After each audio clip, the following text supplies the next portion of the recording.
Hi everyone, so today we're going to be designing WhatsApp, and this is my version for a system design interview.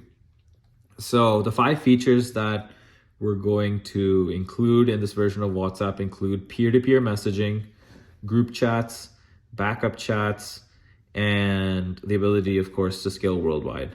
So what do I mean by this is peer-to-peer messaging. Let's say client 1 wants to send a message to client 2, then that exists anywhere in the world. Then we will be able to send the message and WhatsApp will relay the message to the second user. By group chats, I mean a group of multiple users, and when a user sends a message to the WhatsApp servers, they'll broadcast that message to all the users. By backup chats, I mean, let's say someone decides to uninstall WhatsApp and then reinstall it later. The ability to recover messages at least to some extent. And of course, scaling worldwide. As I mentioned at the beginning, any user anywhere in the world should be able to send a message to another person as long as they have a connection. So getting into the architecture, immediately when I think of something that scales worldwide, we need something like a content delivery network that will actually cache data for users in a specific geolocation. So the way I would do it is I would look at the way how users are distributed and choose strategically advantageous points where we can actually place our servers so that it minimizes the time to actually interact with the closest WhatsApp server. And in a content delivery network, of course, there'll be a centrally located server wherever the WhatsApp headquarters is. And if we want to roll out updates or something, then we roll it out to each of the places in the content delivery network and then roll it out to the clients. So talking about this also brings me to my next point, which is how data would actually be split. By this, I mean like user data can be cached in different points in the content delivery network rather than just on the central server, so that each time a user wants to actually retrieve something from the WhatsApp, if information is needed for a particular user in a region, then you'll be able to quickly get it in the in a specific endpoint of a content delivery network. By endpoint, I mean like where the data center, where the servers are for that region. So now into the guts of it. So the first feature, peer-to-peer messaging. Of course, for this, we need a way to actually store which user is linked to which IP address.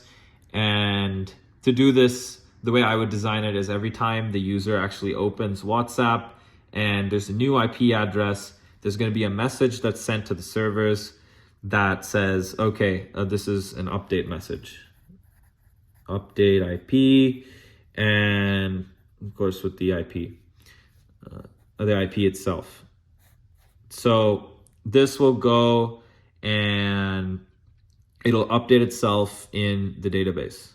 So kind of to explain the workflow of how messages are actually processed by the server, the first layer of interaction will be the gateway. So what happens is, let's say someone opens WhatsApp and you need to store what their IP address is to send and receive messages. And what we do here is the gateway is the first layer, which actually processes the message. And the reason that I use the gateway is so that all the intricacies of actually using a client server protocol are not needed, may not be needed within internal WhatsApp servers, but you do need it for interfacing with client devices. So by creating a gateway, you can reduce the complexity of communication inside your servers, but you still abide by a standard way to actually interface with clients. The second is, if you use technology such as a reverse proxy, you can shield your servers from malicious traffic and also hide their IP addresses. So that's the first component.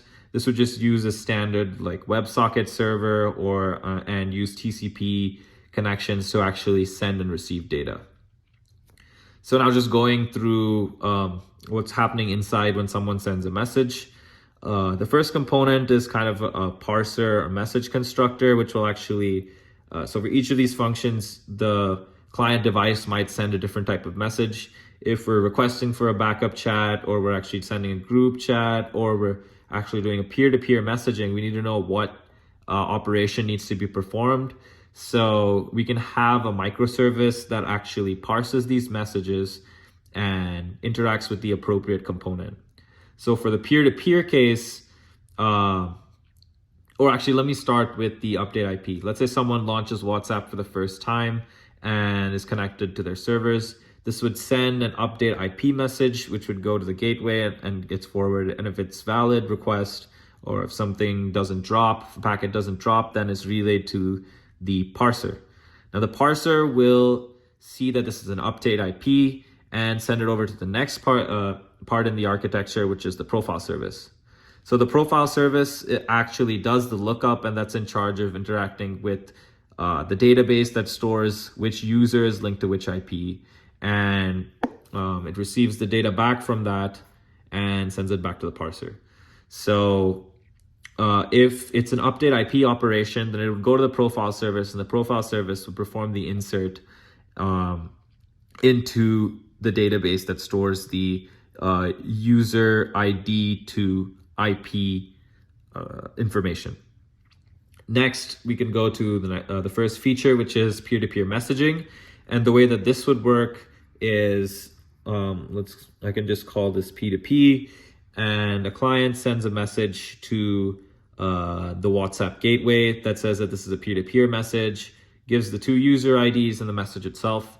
So the parser would then see that this is a peer-to-peer message and just send it to the profile service. The profile service will retrieve the second user's IP and send it back to the gateway that'll then send it to the user. The next feature is a group chat. So for group chats, again, we can just introduce like a different type of message, call that GC. And when a group is created, I guess I can start from there. When a group is created, what would happen is this message would be sent to the gateway, and the parser would send it to a group chat ID microservice. So what happens here is the group chat ID microservice will actually create a unique hash for the group chat and store that into a database that just stores up the different users with the group chat ID. So the input and output of this microservice would be, if you pass in a group chat hash, it'll go and retrieve the users and send that back to the parser for further processing.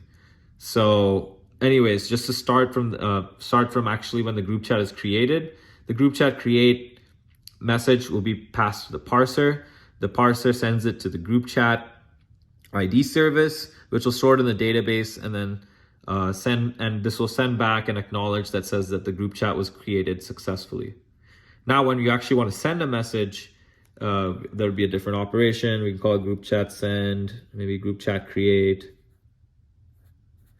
And when you're trying to send a message, it would go to the gateway and the parser, and it would see that it's a group chat send a request. So it'll send it to the group chat ID service, which will retrieve all the users. This will send it back to the parser, and the parser will send it to the profile service to get a list of the IPs to send it to, and that will go back to the parser, which constructs the message and sends it to the gateway. The gateway will broadcast the message back to all the clients. The last feature is backup chats. And so the way that this currently works on WhatsApp is also that every message every time you send a message, it isn't stored. Also because it isn't really critical if someone deletes it and doesn't see some messages when they reinstall. It's not that big of a deal. I guess it's just too bad that you deleted the app. So for backup chats, the way it would work is we can just set a period. You can push out that period. It's just a config via the content delivery network that'll be cached in the user's app data. And basically every certain period, a message that says save chats can be sent out. Save chats can be sent out.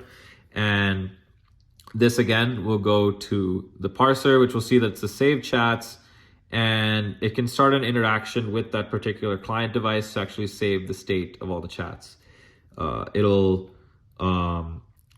basically, I guess we could do this in two ways. If there's enough space for that particular user, then it can send an ACK back, and and all the chats which are stored locally on the phone can be sent to a storage service that will actually go and store the chats.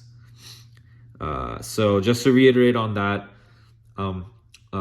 typically the chats are going to be saved or cached on the app data that's available on the client device.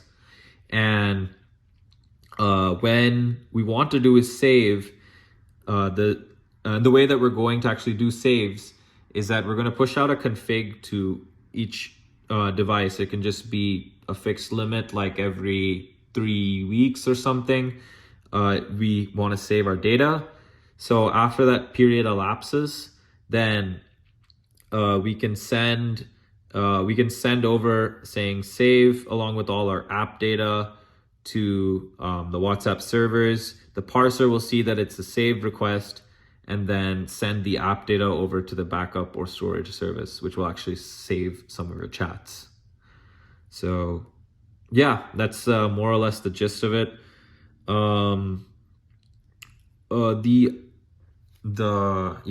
more or less the gist of it. And yeah, I think that's most of what I wanted to say. So thanks.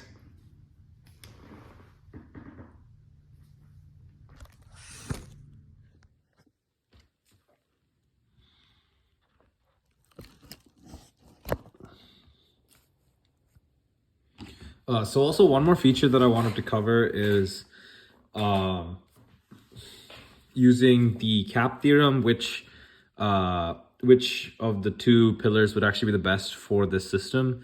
And for this system, I would want my system to be available more than it is consistent. It's fine if the system is eventually consistent, because the messages may appear slightly out of order, as we see in day-to-day uses of real WhatsApp. Sometimes when two people send a message at the same time, it might appear one before the other.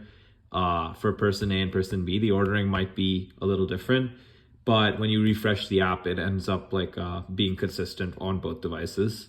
So I would want my system to be available more than it is consistent, because in this case, I don't want WhatsApp to be down at any point in time.